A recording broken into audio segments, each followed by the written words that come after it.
Good evening, everybody. My name is Colum. I'm an Irish-born journalist, and I've been living in Asia for the past 20 years. Tonight I'm here to explain Chinarrative to you, which is my venture. It's a storytelling platform, in case you're wondering from the get-go exactly what is Chinarrative, but I'll get to that as we go along. So, as I mentioned, I was a reporter in Asia for the past 15 years now, in China specifically. And I worked for organizations such as the Wall Street Journal and the Far Eastern Economic Review. Most recently, I was working with an English language publication out of Shanghai called Sixth Tone.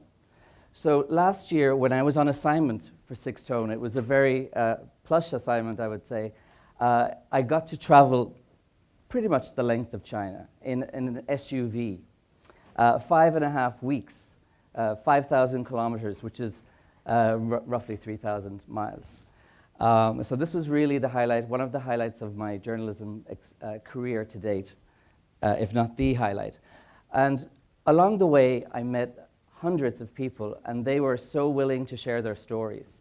People like these two women here who are working as farm hands in a garlic farm, and they work basically for peanuts, not to mix my metaphors, but for very little money. And even then, their livelihoods are under threat because of an anti-pollution law that the government wants to introduce. This young lad is ethnic Tibetan. He's visually impaired, but he's also an amazing singer. And his story really highlights the state of public health in rural parts of China, especially as it pertains to the ethnic minorities. So, what did I learn from my time on the road crossing China a year ago, actually, this week? Well, a number of things struck me, and the main one is that I believe that China's story is not being told well, or if it is being told, it's being told by people with an outside perspective. There are many issues underlying this. One is obviously language barriers. The other includes things such as different story techniques, different ways of telling stories in different cultures. So this all means that it's very difficult for Chinese people to connect with the outside world in an effective way, in a way that we can understand them. So, as we know, there's much at stake. This is an emerging superpower, and yet we see statistics like this which show that 47% of Americans in 2017 held unfavorable opinions of China, and that's up from 39% in 2017. Having said that, there is a lot of opportunities on the China side. And I would say in these recent years, there's been a boom in nonfiction writing. There's lots of stories out there, amazing investigative stories that are being told, but in Chinese. And these are not coming to our ears. So one of the things that Chinarrative wants to do is to bring those stories to a Western audience. At the same time, there are other trends emerging in China that suggest that this is a good time for a company such as Chinarrative to emerge. And that's because there's a growing appreciation or a growing desire amongst Chinese people to self-actualize, to tap their own creativity, to tell their own stories. Another interesting development is the willingness to pay for knowledge. This is relatively new, but it is fast becoming a major issue in China, that people are increasingly willing to pay for knowledge. So obviously storytelling in English can also be seen as a career-enhancing proposition, and the market for online education is also growing significantly. So this is just a quick list of those nonfiction platforms that I was mentioning. As you can see, there's quite a number, and they all have fairly solid followings.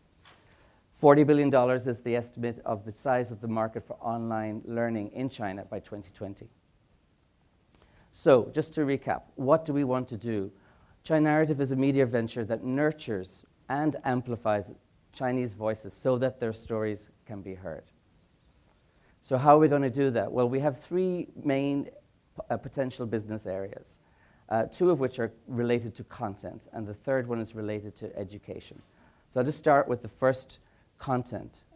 I should mention that because of these three different business areas, we have different customer types as well, depending on the different product service. So our service is newsletter and website, and that's aimed at China watchers and the China curious. These are people that are connected to China in some way. This space already does have a number of people. So this is just an idea of some of the competitors in the landscape. The second one is social media and syndication, and specifically this refers to WeChat. One of the things that we're hoping to do is to bring great examples of American storytelling and nonfiction, bring those to China as a way to showcase some of the methods that can be used for telling stories, and also use that as a form of content marketing, whereby we can promote Chinarrative through this. And finally, the Chinarrative Academy. This will come later, but this will basically involve teaching of writing skills and storytelling skills to Chinese people so that they can tell their own story in English. So that's quite a lot. But our priorities, what are they? In the immediate future, we will be looking at taking a step-by-step approach with a focus on content, all the while looking out for education partners that can help us implement the academy concept going forward. In terms of revenue, this is a look at how we see the first year. And a lot of this will come from the media side in terms of social media and syndication. And once we grow our WeChat to 50,000, we hope to be in a position to thereby charge advertising at around $800 per advert on once a weekly basis. There will be some contributions, modest, from the newsletter and website. And then, as I mentioned, going forward, the academy will start to kick in, and that's where more of the revenues will come from. In terms of costs, we're anticipating around $5,000 per month in costs. This is pretty lean because at the beginning we're planning to take a very lean approach. And this is a bit more of a long-term projection in terms of how we see our revenues evolve in the next 3 years.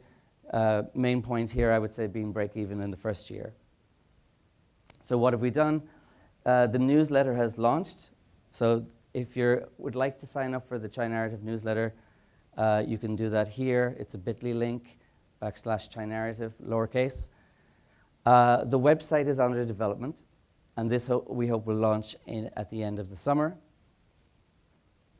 And we've already in talks with partners in China, ChinaNonfiction.com and China30s.com, both of which are providers of content in China. And it's not up here, but I'm hoping that in the coming weeks we'll be able to announce another partnership with an award-winning American website that focuses on long-form and nonfiction journalism. So quick look at the team. It's a small team, but many of these people, as you can see, have extensive experience in either business development or in journalism in China. So to wrap up, I would say no other country has the ability to shape the future of the world more than China does. Chinarrative wants to improve the way the world understands China and equip Chinese people with the tools they need so that they can tell their own stories. Thank you very much.